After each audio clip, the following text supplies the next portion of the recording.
So without further ado, we'll go down to the stands for that great interview earlier today. Tom King with Butch Hobson, and these two go way back.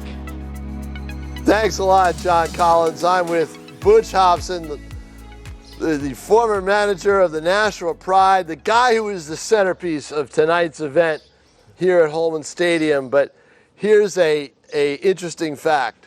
We're doing this interview earlier in the day, and we walked into the stadium. It's the first time Butch Hobson has set foot in this stadium since 2007. Butch, welcome back. Thank you, Tom. It's, just flying into Manchester yesterday afternoon late, I got goosebumps. I love this place. I mean, I bought a home in Nashua because I love the city. Sure. And the fans here are absolutely awesome. And Nashville was really, I managed the independent ball in '95, but it wasn't really independent ball like it is today. And spent 7 wonderful years here, made a lot of friends. Been 7 years with you. Right. You guys feel sorry for me on that one. I don't know. I know we had such a good relationship, and I love this ballpark. It was a pretty special place for me to be, and spend 7 years here and just get to know Nashua and the people of Nashua. It's wonderful. When you walk into this park, a few minutes ago, what did you think when you saw it? Oh, it's beautiful. It was always beautiful. Yeah. You know, I really like that left field foul pole. There it is. The left field foul pole, which the night that Butch Hobson climbed the left field foul pole and turned back at an umpire to tell him you missed the call. It was a fair ball and it was a home run. Who was the hitter that? Was it Glenn Murray? Who was the hitter? It was DJ. DJ Boston. The next night, Glenn hit the one that I ended up taking my shirt off, and my T-shirt came off at home plate. Because it was, DJ had he's left-handed, so it was sliced inside, and Musso, who was my buddy, he was umpiring. And I looked back at him, and he was way over here, and there's no way he could really have the good angle at it. Sure. So I went down and said, Moose, that ball went inside the pole. No, Butchie, that ball foul, Butchie, no. I said, Moose, you're not in a good position. Don't tell me about an umpire, Butchie. I said, well, I think I'll show you where that ball went out. So, That's fabulous. So he came out there, when I was coming by, he came out there. He said, Butchie, you my friend. Why you do me like that? Oh, that's too much. So the next night, Glenn Murray hit one. You know how Glenn hit him. Oh, they were in the next county. And so I just squatted down on the third baseline, so I wouldn't be in view of the. You wouldn't block the umps, right? Yeah, the ump, and I can't remember his name. He was I think he was one of Musso's friends, or. Might have been Jeff Kleiner. No, he was a Latino. Oh, okay. And so I was foul, and then and so I just got up, went back in the coach's box, and he comes running down to third. You're not gonna do me like that, Butchie.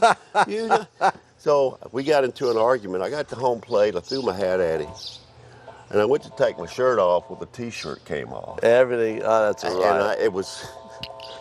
Joe Klein called me the next day. You took your shirt off at home plate? I said, Joe, I didn't mean for the T-shirt to came off. It just came off by accident. You took your shirt off at home plate? I said, yes, sir. He said, that's the funniest thing I've ever heard. I'm not even going to find you for that one. That's great. Joe Klein was... rest his soul. He was a great man. Joe Klein, the late vice president of baseball operations for the Atlantic League. He was a former Major League executive, and he ran a tight ship. Yeah, he did. Butch, 25 years ago this year, the Nashua Pride won their first of 2 championships that you managed. Yeah. What was so special about that year? Well, it was my first year in Nashua. Yep. We had a tremendous ball team. I keep saying all the time that that might be one of the most talented clubs that I've ever had the opportunity of the privilege to manage in independent ball. You know, DJ Boston, Glenn Murray, Jose Malave, Milt Kyler, James Lofton, Tony Rodriguez at third, Port Chop Pugh at third. It was It's a very special bunch of guys. You could pencil in that lineup just about every night, and you had enough guys in reserve and everything else, but you had some great pitching in that on that team too. Yes, we did. But it was just the start of a beautiful relationship between, you know, me, myself, and Chris English. And of course, Billy Johnson was the GM, and just a lot of really cherishable moments. Talk about how, and you told me this about a week ago when I talked to you on the phone. Talk about how you ended up in Nashua. Well, the Red Sox, I managed their A-ball team in the Florida State League in Sarasota, and they were talking to me about going managing the Double-A club, which I want to say was in, I guess it was still in New Britain. New Britain, I think so, yeah. And so I started reading about Somerset, Sparky Lyle, and I made a phone call to Billy Johnson, and I said, you know, are you looking for a manager? Please forgive me, Billy, if I'm wrong, but I think that's how I remember it happening. And I guess he talked to Chris, and they brought me down, and we had a good conversation. They said, Butch, we'd love to hire you as a manager. I called the Red Sox and said, you know, independent ball. I was living in Vermont at the time, so it gives me a chance to be a little bit closer to home. And then, unfortunately, you know, then within the next year, we moved here, made our home here. Kids went to school here. And so that's basically how it got started. That's incredible. And what's also incredible, and I didn't know this, is I think you're the all-time manager in wins in independent ball.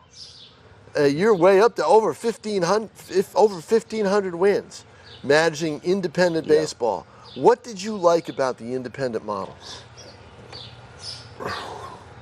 Well, if you compare it in what today's world in the game of baseball is, I have so many of the people that I know that have just decided to leave baseball. They said they couldn't handle it anymore with all the stuff that's changed.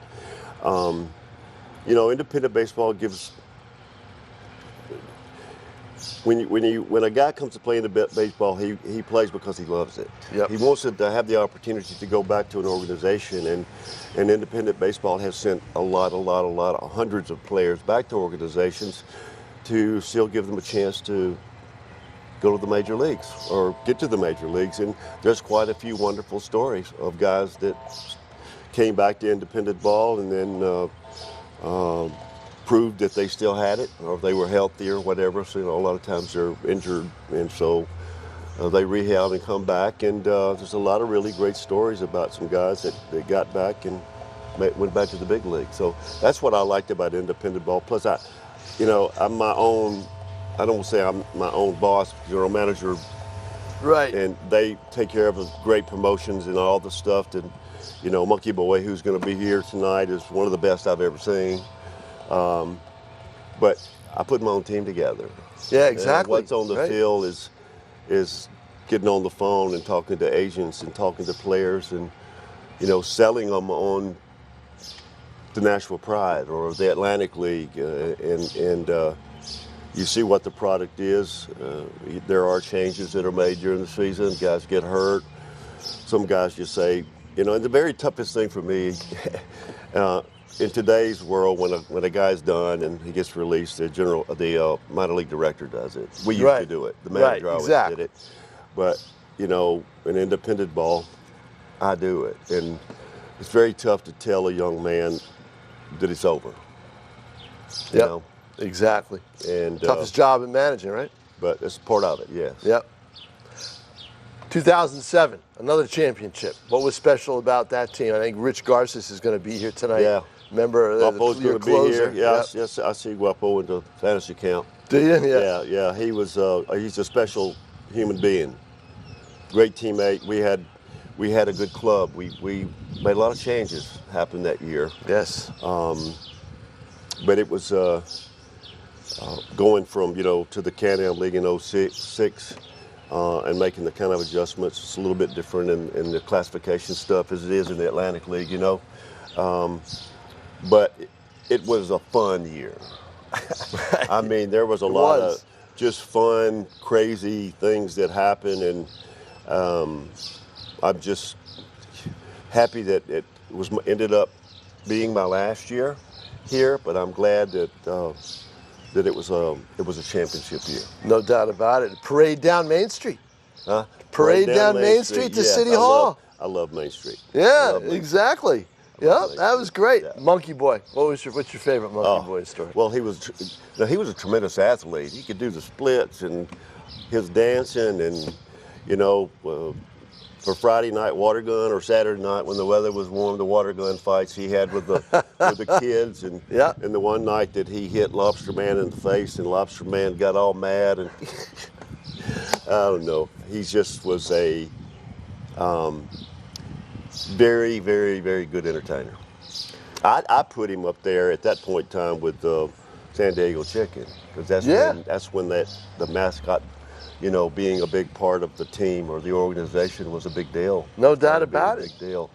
So I'm sure that, I've talked to Chris the other day, and I'm looking forward to seeing him. He says he's trying to make a comeback. The same as He said my knee is healed up very, very well, and I want to make a comeback.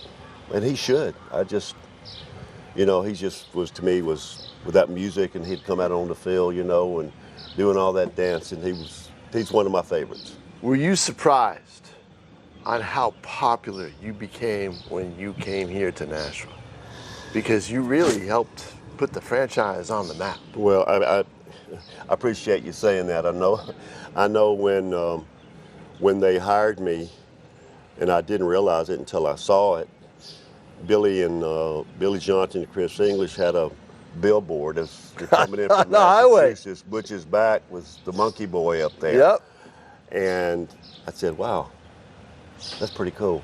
And but I think any place you go to manage or coach, your relationship with the organization, the people that work in the front office, and most importantly, the fans is very important. And I felt really good about every night that I took the lineup card up, or I coached third, to try to make it a point to speak to everybody, or acknowledge how much I appreciate them. So it's a special place. So now I got my heart's pounding right now.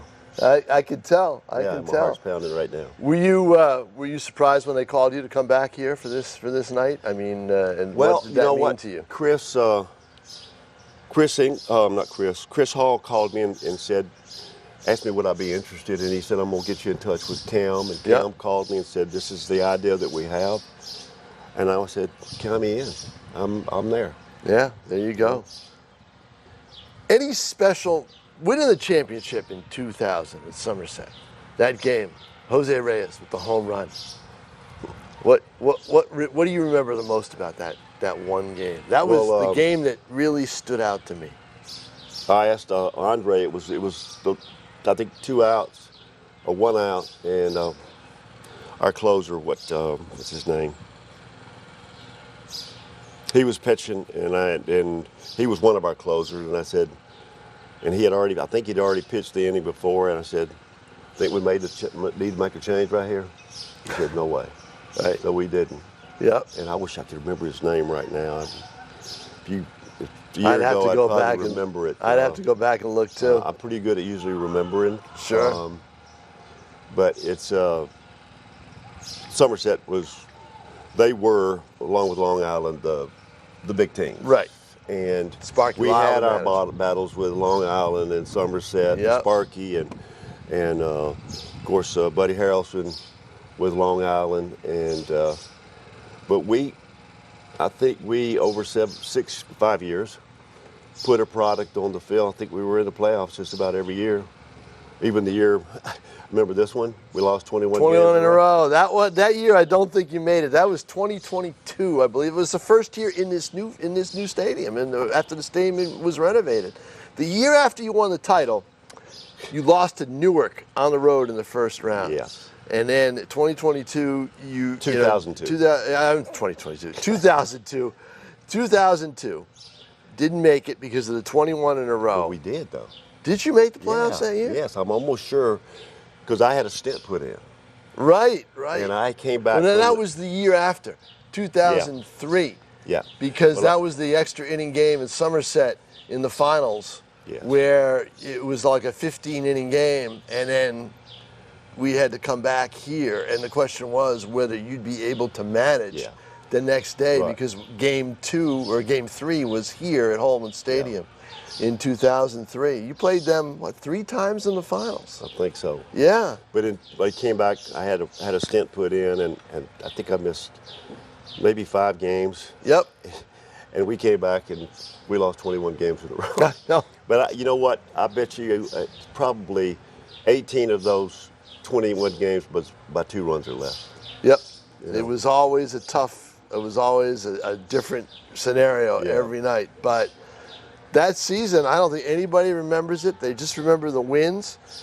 And the one moment to me, and I mentioned this to you, that always stands out, 2007 in the dugout, after they won the championship. They're all running out, the players are all running out in the field on Fraser Field turf. Yeah. And I watched you, because I'm always, I got to say, I got to interview Butch. When can I get him? Yeah. And I watched you, and you just had a moment. You stood there, and were looking down, and you were looking out, and a couple sniffles. And I said, oh, this is an emotional moment. Yeah. What was going through your mind? Well, it was their celebration. It was a year that so many funny things happened or crazy things happened. They always seemed to come back from it. I had a pretty good idea that my tenure here was, whether the team was going to stay or whatever. Right, There was that some was a questions question on too. that. Yeah. And, I don't know. That championship was a pretty special one. Yeah. What was so special about it? And it was a Can-Am league, different league, different little. I guess a little bit of a different level. I think the players are a little younger. I think maybe. Oh yeah, you can. You can only have like 5 guys with 6 or more years of professional experience. Right. Okay. Then it goes 4 years. You can have 5 guys with. I think it was just the way it was in the American Association, and it's even changed some. Right. You had 5. I think it's 5 guys with AAA. I mean LS5s. They can do AA, AAA. Right. And then it just goes down, and you had to have so many rookies. Sure. That was kind of a not that that's the emotional part of that night. It just was I really wanted us to win the championship. Oh yeah. No doubt about it. And it's for the fans. I mean, they supported us all these years, and they expect the winner. Yeah. And that's the way it should be. Right. Yeah. Definitely. And you go out and work to give them, maybe if they can be proud of, I always told my players, and I'll tell you, if I was still managing, I'd tell them at some point in time I want you to be the kind of player that when that game's over, that dad is standing there with his daughter or his son, and we're coming off the field, and the little boy or little girl says, Dad, I want to play like that number 2 on the Nashua Pride. Yep. That's the kind of players that I expected to have. Sure. During the course of 140 games, sometimes it's difficult. Sometimes, Sure. because that's a lot of baseball. But just representing the organization, yourself, your moms, your dads, and the organization, and your fan with class. And your teams always did that. I No felt doubt like about we it. did, yes. Yep, definitely. Felt like we did. And if they didn't, you let them know about it. Because I Yes, stood sir. outside the locker room and heard a few of those talks. Yes, sir. What was it like managing in some of the other areas? Lancaster, Chicago. Lancaster's a beautiful place. It's, the Atlantic League. I had been here for 5 years, Right. starting here. I really like the Atlantic League. I like the Americans. I like the Can-Am League. Let me just put it on. I love baseball. Right. Bottom Exactly. line. No matter where it is, I Right. love baseball. Right. And Lancaster's beautiful. I enjoyed my 6 years there. I started the Southern Maryland team when John Peter Kirk Yep. called me and said, we want you to start the Southern Maryland team. I was there 3 years and went to Lancaster, not Lancaster. It's Lancaster. Lancaster, Yes, right. the way you have to pronounce it or they'll get all They over all you. got- you don't have that problem with Nashua. And I had a stint in 17 with the Diamondbacks, and then Sean Hunter built this organization in Chicago. Beautiful, beautiful ballpark. Sits right off of 294, right next to O'Hare Airport. Wow. Jets flying in, take Really? like the During the O'Shea game a little Stadium. bit? But they all didn't. This was my home. Yeah. I mean, this was probably This is except where for you lived. when I managed Boston, and I bought a home up in Boston. And I lived 2 years. I lived here for 5 years, Right. and so it was. This is why I know that's one of the main reasons that this was one of my favorite places. And your son KC was the quarterback at Nashua North as a freshman, starting varsity quarterback as a freshman, unheard of in Nashua. And you managed him in the independent leagues after he went through the Toronto organization and then with the White Sox briefly, and then he ended up playing for you. His favorite moment and my favorite moment in baseball professionally, he got released in 2016, and he came to me late May and had a tremendous year. Wow. So we were playing Bridgeport the last 3 games of the season, and neither team was in the playoff. Right. Louis Rodriguez was their manager, and he caught for me in minor leagues with the Red Sox. And so I had a roster spot open, and this was Friday night, and I had this crazy wild hair. And I told Casey, I said, I'm thinking about doing something Sunday, the last game of the season. I just want to be sure you're okay with it. He said, what do you want to do, Dad? I said, well, I got a roster spot open. I was 65 at the time. Yep. I said, I think I'm going to activate myself. And I'll play third while you play first. And I'll hit second, you hit third. We'll do it for 1 inning. Yep. What do you think? He said, Dad, go for it. So I did. It was great. Oh, Did you hit? Did you get to the plate? Yeah, I struck out. Well, the first pitch was, I said, I'm going to look at one. And Alibi Hayho pitched in the big leagues for the Pirates. Yeah, remember that? First pitch was probably 86, 87, right down the middle. I just wanted to see one, and I got out of the batter's box and said, I can't hit that no more. I don't mind. Next pitch, fastball was low. He rang me up. I looked at the umpire and I said, that bleeping ball is low. And the little catcher that Louis had was young, and I said, looked at him and I said, you be nice. He said, oh, I will. So there comes a slider, and I never could hit it anyway. That's great. But it was fun. It was something that I had to do. And you played third, right? I did. Any balls hit to you? Was one ball hit to me because Louis told all the right-handers to hit it to right and all the left-handers to pull it. Yeah. Now, Sean Burroughs came up and hit a P-rod foul down the third baseline, and he's just looking at me with a big smile on his face. But the fifth hitter comes up, and he got runner at second, and Louis said, this guy can't hit the ball to the right of second base. Yep. I just telling you. So he wasn't one of those high bounding balls in the hole. Sure. And I had a rookie shortstop that I had just signed, so I get a good jump, and I stumbled on my feet. So I'm trying to keep my balance, and I get to the ball, and as I go to catch it, the shortstop's there, and I ran over him. And the ball hit him in the chest. Yeah. And the run scores. Oh, no. And I helped him up. He said, who gets that arrow? I said, you do. I know, really. That's But great. I love anyway, we got out. I got back to the dugout, and the guys had me a tall boy wrapped up in tape. And it There said you go. Gatorade, but it wasn't Gatorade. it. I bet. I'm sure. But it was a special. It was probably one of my most the most favorite Time in memory. baseball. Yep, I bet. Yeah. No doubt about it. Yeah.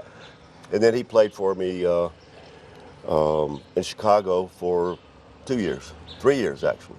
Another player who played for you is now managing in the minor leagues. At least this is the one I know of. He's in the Red Sox. He manages up in Portland. Chad Epperson. He caught here in 2000. He was one of your catchers. Yes, he was. Did you see him? Baseball guy. Did you see a manager in waiting in him? Yes. Yep. Told him that when he was here. Yep. Yeah. He was a leader. He was. He was a leader. Yeah. Yeah. I'm happy for him. One of my favorite people. Yep. And have you talked to him since? And I haven't. Because the fantasy camp's over before they report. Right. I am making a trip because our chaplain in Chicago lives in Fort Myers. He's got a condo. I think when I go down for the fantasy camp, I'm gonna stay up a couple of weeks, maybe have to see Chad. Yeah. I think he'll like that. I'm sure. Yeah. Who was the toughest guy to manage against in the Atlantic League when you were managing Nashua? Who was the toughest manager to manage against that you really knew you had to kind of think twice every time before you made a move? You know, Sparky had a way of getting the most out of his players. Yep. You know, Sparky was a pitcher. He wasn't a position player. He didn't hit, but he managed there a long time. You know. Yeah, he did.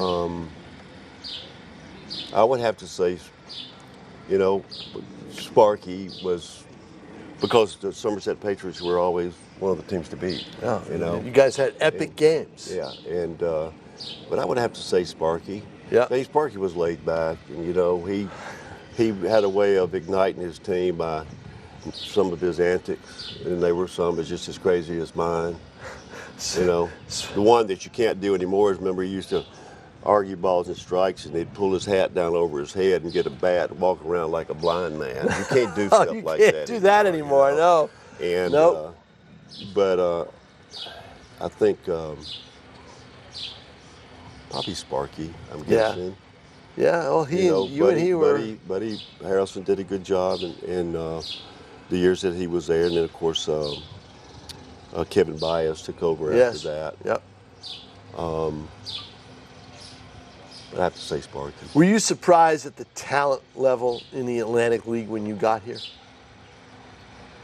Yes, very much. Yeah. Yes. Well, it's because I managed that team in '95, and it just was a league that I think they played in '94, and the guy called me. This was after I lost my job in Boston, and said, "Would you come?" And I didn't know anything about finding players, and but it was mostly some A-ball guys and a lot of college players, a lot of traveling that, you know, teams in Colorado, and stuff like that, you know. But yes, I was surprised when I got here.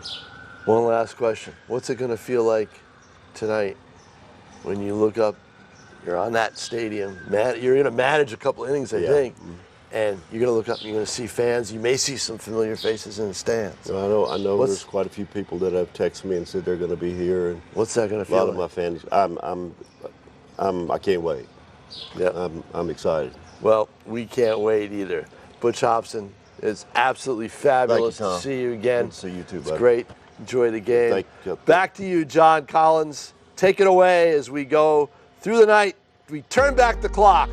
National Pride Night here at Holman Stadium.